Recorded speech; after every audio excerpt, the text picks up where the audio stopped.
जैसे कि हमने कल डिस्कस किया था अबाउट द सेल के बारे में, that the cell is the structural functional what biological unit of all the living organisms. जितने भी लिविंग ऑर्गेनिजम्स हैं वो सब एक बेसिक यूनिट से बने हैं, that is known as the cell. Okay, we talked about that the discovery of the cell. Robert Huhn in 1665 discovered the cell, okay, by thin slice of cork, okay, observed it and named as a little room or the that is the cell नाम word जो था उन्होंने दिया, ठीक है। और इस तरह से उन्होंने कंपैरिजन किया उस, ठीक है, जो उन्होंने देखा उसको कंपैरिजन किया एक हनीकॉम्ब के जैसा, जो उन्हें एक कंपार्टमेंट्स की तरह दिखता था, ठीक है। सो उस चीज के बारे में हमने ये जाना था। सेकेंड थिंग हमने ये पढ़ा था कि डिफरेंट बायोलॉजिकल फंक्शनल यूनिट या लेवल ऑफ ऑर्गेनाइजेशन के बारे में बेसिकली आज हम पढ़ेंगे। और हमने लास्ट टाइम में डिस्कस किया था about the that is the cell theory के बारे में, ठीक है। What about the cell theory, we have talked about that Schleiden and Schwann जो थे उन्होंने सेल थ्योरी जो थी फॉर्मुलेट की और उसको बाद में थोड़ा सा रिफाइन किया गया, मॉडिफाइड किया गया उसमें कुछ स्टेटमेंट्स को इन्वॉल्व करके, and that was by the Rudolf Virchow, ठीक है। उसमें थोड़ा उसे रिफाइन किया गया था किसके through, that is the Rudolf Virchow के थ्रू, ठीक है। तो कुछ अगर हम अबाउट द सेल थ्योरी के बारे में ही डिस्कस करें कि what were the statements of the cell theory, की स्टेटमेंट जो थी सेल थ्योरी की बेसिकली वो क्या थी, ठीक है। तो स्टेटमेंट क्या कहती है सेल थ्योरी की कि ऑल ऑर्गेनिजम्स, जितने भी ऑर्गेनिजम्स हैं, ठीक है, ऑल ऑर्गेनिज्म, देखिए ऑर्गेनिज्म मतलब एक ऑर्गेनाइज्ड बॉडी स्ट्रक्चर होता है, ठीक है, जो कि सब यूनिट्स और यूनिट्स जब आपस में डिफरेंशिएट होकर मतलब एक स्पेसिफिक वर्क फंक्शन परफॉर्म करते हैं तो that form the what, that is organism form करता है, ठीक है। तो we can say that first statement क्या कहता है सेल थ्योरी का, that all organisms what they are made up of cell. वो किससे बने हैं, they are made of cell. वो किससे बने हैं, सेल से बने हैं। शिवम ठाकुर, क्लियर बेटा। नेक्स्ट अगर हम बात करें, ये क्या हो गया, clear, this was the first formulation. Second was that कि सेकंड क्या फॉर्मुलेशन कहता है कि सेल जो होते हैं, जैसे हमने बात में डिस्कस किया था पहले कि सेल जो होते हैं they are the structural and functional unit, they are the what, structural and functional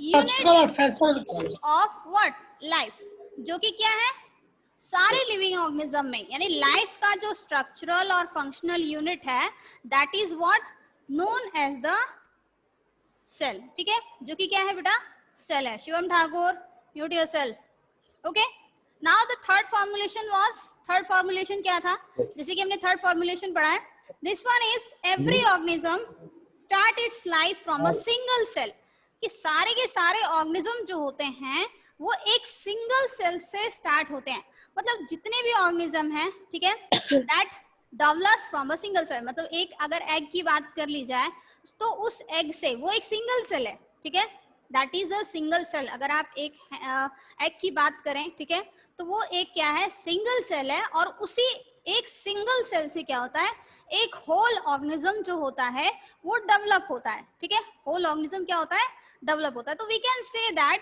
कि ऑल ऑर्गेनिजम्स जो होते हैं, all organisms they have developed या develop from single cell, that develop from the single cells, ठीक है, जो कि किससे डेवलप होते हैं, एक सिंगल सेल से क्या होते हैं, बेसिकली डेवलप होते हैं। On your video, okay, clear. Now the third formulation what was, अगर हम थर्ड कह रही फोर्थ फॉर्मुलेशन की बात करें कि what was the fourth one, तो मैंने आपको बताया था कि there was a one thing ओमनी सेलुला ई सेलुला, ठीक है, that was the sentence given by the Latin language, okay, and meaning of that every new cell एक what develop from pre existing cell, कि एक जो सेल डेवलप होता है वो पहले से ही किसी एग्जिस्ट सेल से ही डेवलप होता है, ठीक है। तो we can say that new cells arise from what, that is new cells हमेशा किससे डेवलप होते हैं, फ्रॉम प्री एग्जिस्टिंग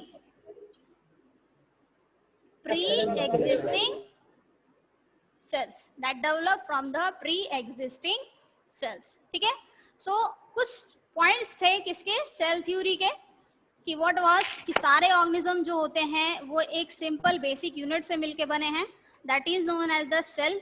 ठीक है, जिसे सेल कहते हैं. दूसरी, सेल जो होते हैं वो स्ट्रक्चरल और फंक्शनल यूनिट होते हैं. ठीक है, लाइफ के.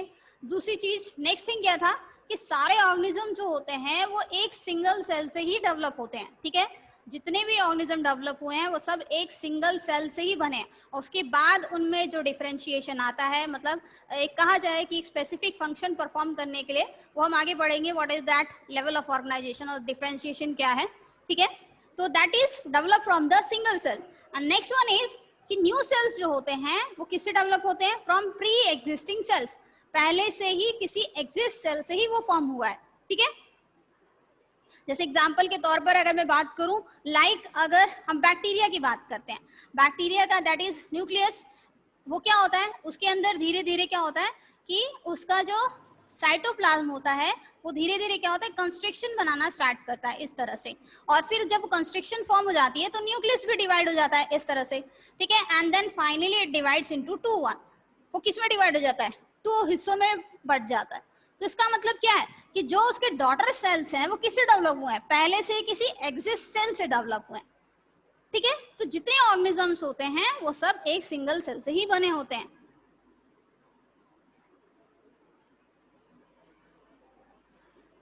नेक्स्ट अगर हम बात करें about the that is the instrument use to what, for the observation of these kinds of cells. Because cells की अगर हम बात करें तो सेल्स जो होते हैं अगर आप ऑब्जर्व करते हैं, ठीक है, तो दे आर बेसिकली ट्रांसपेरेंट होते हैं और बहुत ज़्यादा छोटे होते हैं. तो उसके लिए क्या होता है कि हम किसका यूज करते हैं, we use the that is the microscope. ठीक है, तो बेसिकली दे आर ट्रांसपेरेंट होते हैं, कलरलेस होते हैं. ठीक है, तो उसके लिए भी हम क्या है, बेसिक चीजें डिफरेंट डाइस वगैरह जो होते हैं वो यूज करते हैं ताकि हम उसको क्या है अंडर माइक्रोस्कोप उसको क्या कर सकें, ऑब्जर्व कर सकें. ठीक है, तो इंस्ट्रूमेंट्स की अगर हम बात करें तो सेल जो होते हैं माइक्रोस्कोपिक नेचर के होते हैं, जिनका साइज जो होता है बहुत नैनोमीटर में होता है, छोटा होता है. ठीक है, and can not be seen, जिन्हें हम अपनी इन आंखों से नहीं देख सकते, only we can see with the help of the microscope, जिसे हम किसकी हेल्प से देख सकते हैं, माइक्रोस्कोप की हेल्प से देख सकते हैं. ठीक है, so today structure and function of cell because of improved microscope. देखिए दिस वन जो मैंने डायग्राम बनाया है ये बेसिकली कौन सा माइक्रोस्कोप है, this one is the compound micro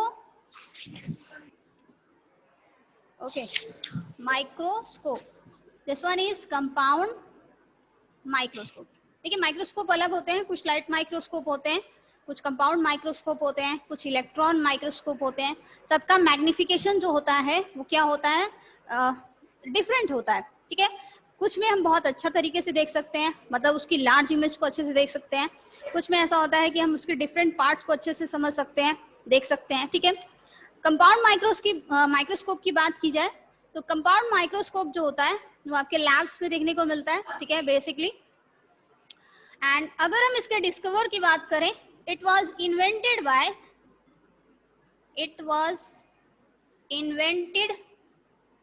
bye what is it, that is Jacques Jensen. That is Jacques Jensen. ठीक है, इसका जो डिस्कवर था तो बेसिकली क्या है बेटा, that name was the Zacharias Janssen. ठीक है, ये जेड है, इट्स जेड. ओके, तो कंपाउंड माइक्रोस्कोप अगर बात की जाए तो कंपाउंड माइक्रोस्कोप जो था वो बेसिकली किसके थ्रू इन्वेंट किया गया था, जैक्रिस जेनसन के थ्रू क्या किया, इन्वेंट किया, उन्होंने इन्वेंट किया इसको. अगर हम इसके डिफरेंट पार्ट्स की बात करें तो this part is known as objective eyepiece. This one is I piece.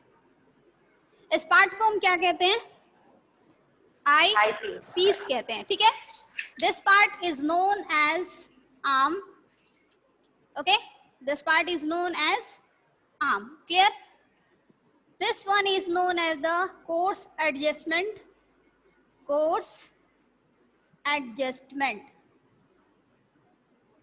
जिसमें हम फोकस करते हैं, ठीक है, और अच्छी तरीके से उसको देख सके। And this is known as fine adjustment. This one is known as fine adjustment. Clear? Arm. ये बात क्लियर हुई बेटा? Eyepiece. Yes sir. This ma'am one book is, में कहाँ है कंपाउंड माइक्रोस्कोप? हाँ, what is body it? Two. Microscope कहाँ है? Compound microscope. तो आप यहाँ देखेंगे लैब्स में है, लैब्स तो बंद पड़ी है। कभी देखा नहीं है क्लास में? आपके टीचर्स दिखाए नहीं है कभी 7th क्लास में? No ma'am. यूज किए हैं। ओके, आकांक्षा मैम क्लास 6 में दिखाई है। आकांक्षा मैम क्लास 6 में। 7th को भी दिखाया है मैंने, 7th को, और शायद 7th को दिखाया कि नहीं पता नहीं याद मुझे। ठीक है, that one is the body part. Okay बेटा, and this is known as objective lens. इन्हें क्या कहा जाता है? ऑब्जेक्टिव लेंस कहा जाता है। They are known as objective lenses. Okay, clear? इस पार्ट को हम बॉडी कहते हैं। This one is known as the eyepiece. Clear? जहां पर हम स्लाइड को रखते हैं, जहां हमें ऑब्जर्व करना होता है, this one is known as stage. इसे हम क्या कहते हैं? स्टेज कहते हैं। And the two clips are basically present, so that's why they are known as the stage clips. They are known as stage clips. Glass की एक पतली सी स्लाइड होती है, आपने देखा होगा, जिसको हम रखकर, ठीक है, कुछ मटेरियल जो होता है जिस पर हम ऑब्जर्व करते हैं, तो that is known as the slide. We called it as slide कहते हैं। ठीक है, हम उसे क्या कहते हैं? स्लाइड। नेक्स्ट वन, अगर हम इसकी बात करें, ये उसका बेसल पार्ट होता है कंपाउंड माइक्रोस्कोप का, and it is known as foot. इसे हम क्या कहते हैं? फुट कहते हैं। ठीक है, and this one is known as, यहाँ इसके नीचे, स्लाइड के नीचे अगर बात की जाए, स्टेज के नीचे, नीचे एक मिरर जो होता है, ताकि रिफ्लेक्शन ऑफ लाइट उस पर पड़े। ठीक है, लाइट की रिफ्लेक्शन इस पे पड़े और लाइट का फोकस जो है वो इसके ऊपर, इस स्टेज के ऊपर पड़े, क्योंकि इधर वाला हिस्सा जितना होता है ये ट्रांसपेरेंट होता है। ठीक है, एंड दैट्स व्हाई क्या होता है, प्रॉपर तरीके से इसमें अगर कहा जाए, इस तरह से होता है, ऐसे, ताकि लाइट का फोकस यहाँ से रिफ्लेक्टर से यहाँ तक पहुंचे। ठीक है, तो this one is reflecting mirror. ये क्या है? रिफ्लेक्टिंग मिरर है। And there is one also the condenser is present. ठीक है, रियर रिफ्लेक्टर मिरर जो होता है बेसिकली प्रेजेंट होता है आर्म, या जिस तरह से हम इसे क्या करते हैं, यहाँ से इसे हैंडल करते हैं, ठीक है, या होल्ड करते हैं, that is known as the arm part, और लिम्ब भी कहते हैं इसको। ठीक है, सो नेक्स्ट अगर हम बात करें, एक कंडेंसर प्रेजेंट होता है, या डायफ्राम जिसे हम कहते हैं, यहाँ पर, यहाँ शायद मैं छूट गया है बेसिकली। ठीक है, इस तरह से प्रेजेंट होता है, कंडेंसर होता है, जिसको हम कहते हैं basically, there is no space, condenser और द व्हाट प्रेजेंट। ओके, ई की बात करते हैं। ओके, तो ये डिफरेंट पार्ट्स होते हैं किसके? माइक्रोस्कोप पे। Which one is? That is the compound microscope. ठीक है, तो यहाँ से क्या होता है, हम बेसिकली करते हैं, ऑब्जर्व करते हैं। ठीक है, जहाँ हम डिफरेंट लेंसेज यूज करते हैं 10x 20x 30x के।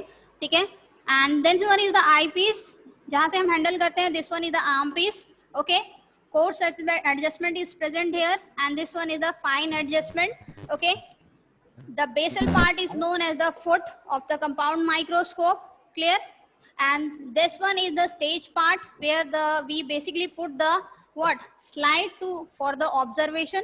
ठीक है, जो कि हम ऑब्जर्वेशन के लिए उसको रखते हैं। ठीक है, स्लाइड को स्टेज पार्ट पर, और उसको ताकि एक प्रॉपर एक जगह पर रहे, इसलिए हम स्टेज क्लिप्स का इस्तेमाल करते हैं, ताकि वो एक ही जगह पर रहे और उसका मूवमेंट इधर उधर ना हो। ठीक है, so that's why next one is objective lenses are basically present, and this one is the body part. ठीक है, तो ये हमारे पास क्या है बेटा? that is the compound microscope. तो मैंने आपको बताया कि माइक्रोस्कोप जो होते हैं बेसिकली अलग अलग तरीकों के तरह के होते हैं। कुछ लाइट माइक्रोस्कोप होते हैं और कुछ जो होते हैं कंपाउंड माइक्रोस्कोप होते हैं और कुछ इलेक्ट्रॉन माइक्रोस्कोप्स होते हैं, ठीक है, जिनका मैग्निफिकेशन डिफरेंट होता है। तो जो इलेक्ट्रॉन माइक्रोस्कोप होता है उसका मैग्निफिकेशन जो होता है वो ज्यादा होता है, क्योंकि वो ज्यादा हायर मैग्निफिकेशन की होने की वजह से हम सेल के अंदर डिफरेंट पार्ट्स को आसानी से क्या है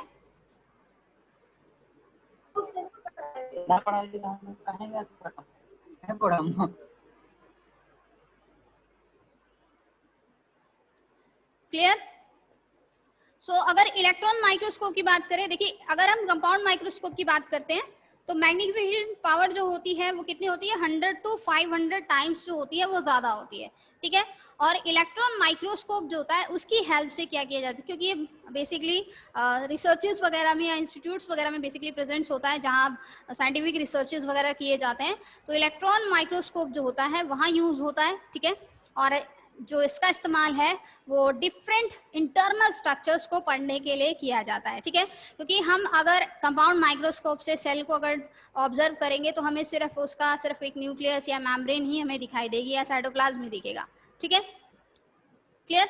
एंड अगर हमें उसके इंटरनल पार्ट्स को पढ़ना है, उसके डिफरेंट इंटरनल ऑर्गेनेलिज जो प्रेजेंट होती है अलग अलग, उसको पढ़ने के लिए, ठीक है, दैट इज उसको ऑब्जर्व करने के लिए इलेक्ट्रॉन माइक्रोस्कोप जो होता है वो यूज किया जाता है, ठीक है। So various internal parts of the cell. Yes Anchal, तुम्हें म्यूट करने के बावजूद तुम अनम्यूट क्यों हो जा रहे हो?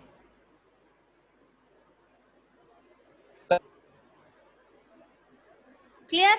अगर हम दैट इज इलेक्ट्रॉन माइक्रोस्कोप की बात करें, ठीक है, तो जो मैग्निफिकेशन पावर होता है इलेक्ट्रॉन माइक्रोस्कोप का वो 5 to 6 लाख टाइम्स जो होता है वो कंपाउंड माइक्रोस्कोप से ज्यादा होता है, ठीक है। जैसे मैंने उसका बताया कि वो तो 100-200 है, लेकिन इसका क्या होता है लाख में हो जाता है, ठीक है, उसका मैग्निफिकेशन जो पावर होता है। मैग्निफाइड का मतलब क्या है कि और किसी भी चीज को एक बड़ा करके देखना, ठीक है, increase in size that, okay, clear. Next अगर हम बात करें स्टेनिंग की बात करते हैं, ठीक है, that is about the staining.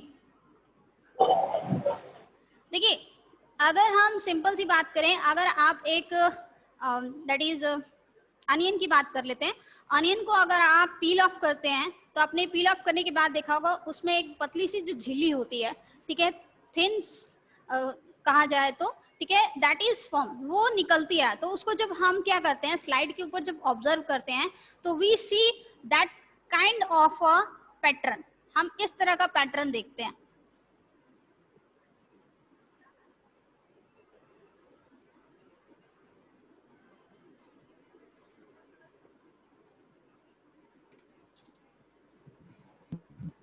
ये पैटर्न जो होता है वो हमें देखने को मिलता है इस तरह से। तो जब हम सेल को ऑब्जर्व करते हैं तो they are what, they are the transparent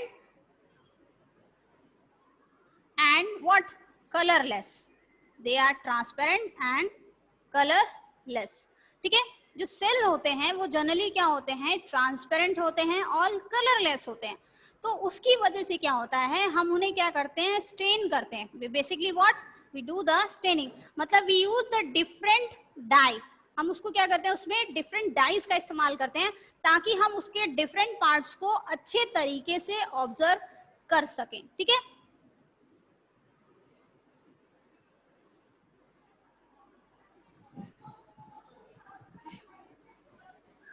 so we basically what use the observation के लिए ताकि डिफिकल्ट ना हो ऑब्जर्वेशन में, to observe the details of the cell we basically do the staining, and staining means we use the dyes जो कि labs में basically present होते हैं, ठीक है, जिसमें methylene blue,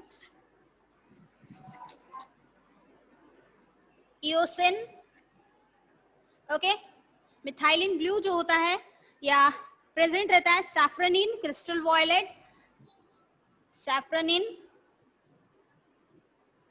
crystal violet, these are the some dyes which are used for the staining, ठीक है, जो कि हम क्या है स्टेनिंग के लिए बेसिकली क्या करते हैं यूज करते हैं, फॉर स्टेनिंग पर्पस के लिए यूज करते हैं ताकि हम क्या है जो हमें ट्रांसपेरेंट दिख रहे हैं उसको हम कलर्ड फॉर्म में देख सकें और उसके डिफरेंट पार्ट्स को अच्छे तरीके से ऑब्जर्व कर सकें, ठीक है। तो कुछ जो लैब्स में बेसिकली स्टेनिंग के लिए जो होते हैं वो यूज किया जाता है. Methylene blue is kind of an indicator. It is also use for the staining purpose. Okay.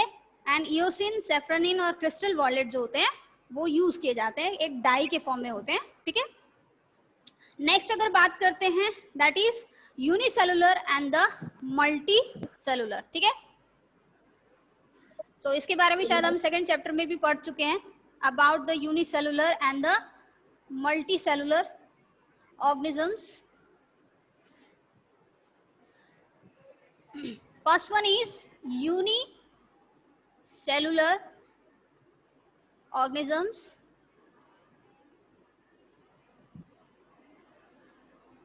तो पहले हम यूनिसेलुलर की बात करते हैं. Uni means that is one celled, that is one celled organism like amoeba, bacteria, okay, like yeast. It is also a unicellular kind of a fungus. Okay, second chapter में जैसे हमने पढ़ा है. तो व्हाट इज यूनिसेलुलर ऑर्गेनिज्म क्या होते हैं? एक ऐसे जीव जो सिर्फ एक ही सेल से बने होते हैं. Okay, which are made up of only single cell. Okay, यहाँ सिंपल सी बात की जाए, जो खुद में क्या है, एक सेल जो है वो खुद में ही क्या है, एक होल ऑर्गेनिज्म है. ठीक है, that is a whole organism. A single cell is a kind of a whole organism. ठीक है. फॉर एग्जाम्पल जैसे मैंने बताया दैट इज अमीबा, बैक्टीरिया, ये जैसे ऑर्गेनिज्म डिफरेंट फंक्शंस को परफॉर्म करते हैं. Respiration, excretion, reproduction, digestion. ठीक है, ये सारे फंक्शंस, मूवमेंट, ग्रोथ, ये सारे फंक्शंस जब एक ऑर्गेनिज्म क्या करता है, फॉलो करता है, ठीक है, परफॉर्म करता है, तो एक सेल, एक जीव होने के नाते, यानी कि अमीबा, बैक्टीरिया वन सेल होने की वजह से भी क्या है, वन सेल होकर भी क्या है, वो सारे फंक्शंस खुद परफॉर्म करते हैं. ठीक है, they perform all kinds of a function. They show the movement, they show the growth, they do the reproduction, they show the what, digestion, excretion, okay, and respiration. ठीक है. तो इस तरह से क्या है, उन सारे जीवों को हम क्या कहते हैं, यूनिसेलुलर कहते हैं. we call it as unicellular organism. ठीक है, which are made up of only single cell or single celled organisms are known as the unicellular organisms. clear? तो उसमें हमारे पास क्या था, amoeba, bacteria, yeast, euglena, paramecium, that is paramecium. ठीक है, these are the somewhat unicellular organisms. So जितने सारे बेसिक फंक्शंस होते हैं लिविंग बीइंग्स के, वो सारे फंक्शंस ये खुद परफॉर्म करते हैं. ठीक है, एक होल ऑर्गेनिजम्स होने की वजह से, एक सिंगल सेल होने की वजह से भी. ठीक है, तो समझिए कि एक सेल वो सारे फंक्शन परफॉर्म कर रहा है. ठीक है, और एक हमारी बॉडी में सारे पार्ट्स अलग अलग फंक्शंस परफॉर्म कर रहे हैं. मसल सेल्स का अपना वर्क है, किडनी का अपना वर्क है, लीवर का वर्क अपना है, स्टमक का वर्क अपना है, हार्ट का फंक्शन अलग है, ब्रेन का फंक्शन अलग है, ब्रेन के सेल्स जो होते हैं उनका फंक्शन अलग होता है. तो सब काम बांट दिया गया है. ठीक है, तो सब अपना स्पेसिफिक काम करते हैं. They do their specific works. Okay, but in this one unicellular organism they has to perform their own functions itself. उसको सारे, एक सिंगल सेल होने के नाते क्या होता है, इन्हें सारे फंक्शंस खुद ही परफॉर्म करने पड़ते हैं. इसलिए इनका लाइफ स्पेन क्या होता है, छोटा होता है. ठीक है, they have short life span. Clear? और हमारा लाइफ स्पेन क्या है, अब तो 100 ईयर्स तक जी जाते हैं, 80-90 ईयर्स तक जी जाते हैं. क्यों? क्योंकि हमारी बॉडी में जो सेल्स होते हैं वो डिफरेंट सेल्स जो होते हैं वो अलग अलग स्पेसिफिक फंक्शंस को परफॉर्म करते हैं. और इसमें वो सारा बोझ, जबकि इसको तो वो सारा फंक्शन खुद ही परफॉर्म करना पड़ता है, एक सिंगल सेल को परफॉर्म करना पड़ता है. ठीक है, तो समझिए इस पर कितना बोझ है. ठीक है, एक्सक्रीशन भी खुद करना है, रिप्रोडक्शन भी करना है, रेस्पिरेशन भी करना है, डाइजेशन भी करना है, सारे फंक्शन खुद ही परफॉर्म करने हैं. ठीक है, तो ये चीज होती है हमारे पास यूनिसेलुलर ऑर्गेनिजम्स की. ठीक है, तो फंक्शंस लाइक फूड इनटेक, सब कुछ. तो इस तरह से अगर हम बात करें that is multi cellular organisms की,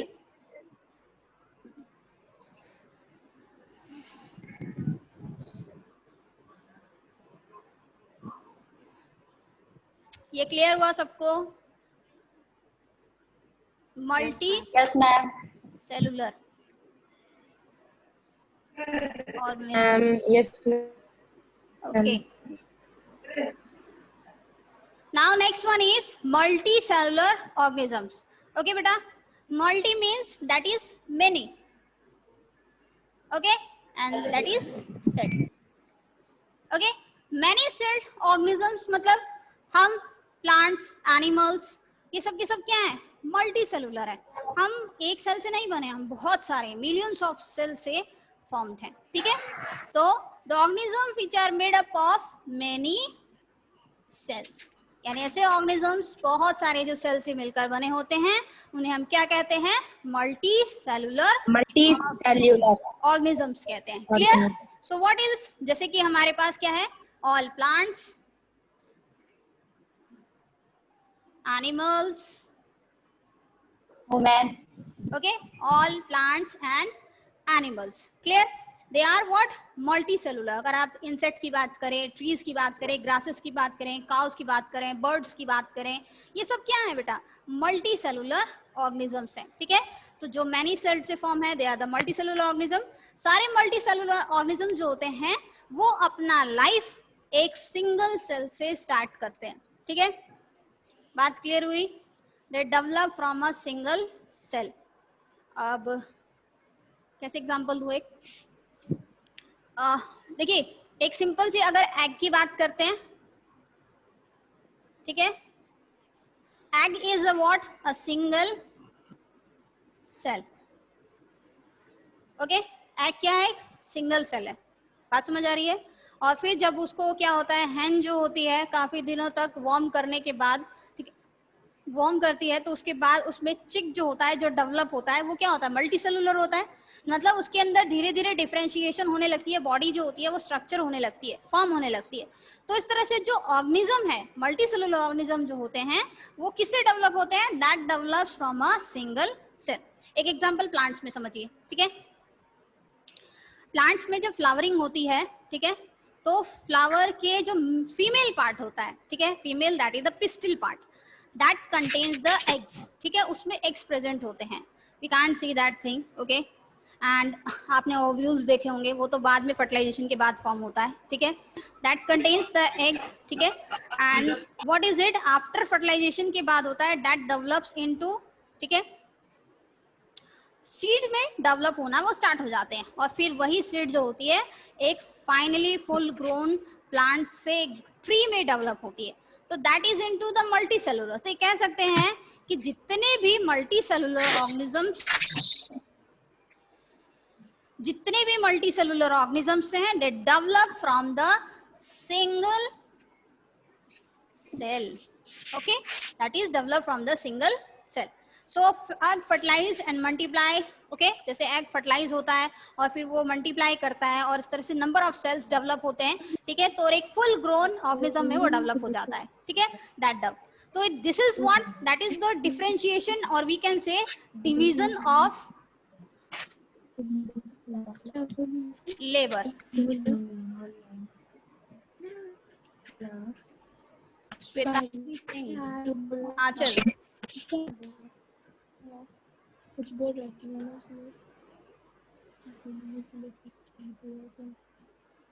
क्लियर बेटा?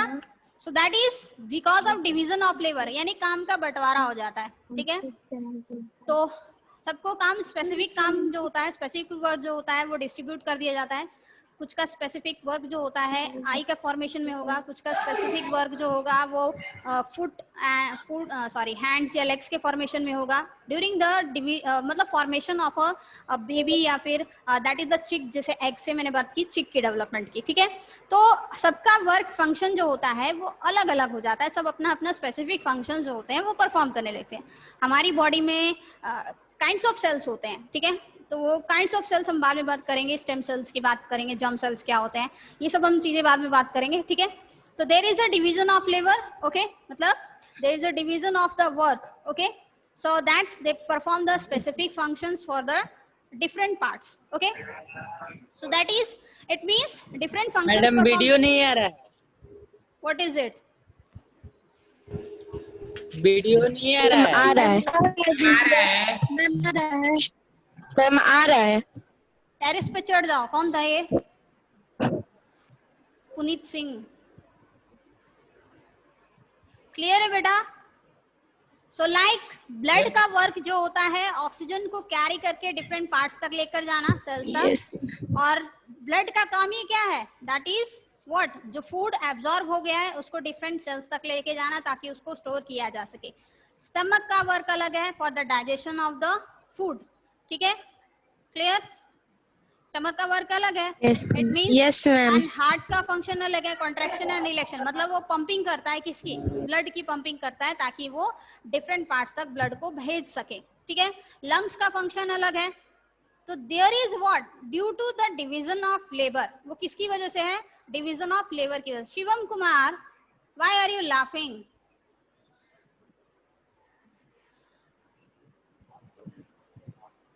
आई एम जोकिंग और not?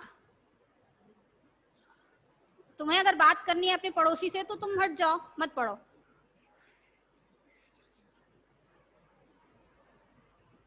Is it clear? Yes. Yes, ma'am. Yes, ma'am. तो there is a level of organisation के बारे में हम डिस्कस कर रहे थे। What is the level of organisation, क्या है? कल मैंने आपको बताया था कि अगर लाइफ का स्टार्टमेंट हुआ है, अगर वो ओरिजिनेट हुआ है, मैंने नहीं, मत ले जाइए, रख दीजिए उसको वहीं। अगर लाइफ का स्टार्ट हुआ है, लाइफ अगर स्टार्ट हुई है अर्थ पे, तो वो किस लेवल से स्टार्ट हुई है?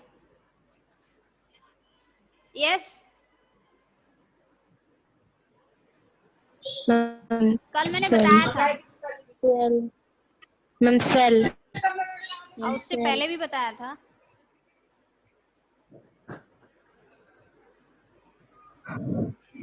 उससे पहले भी कुछ बताया था। क्या बताया था मैंने? Discovery of cell, discovery of cell.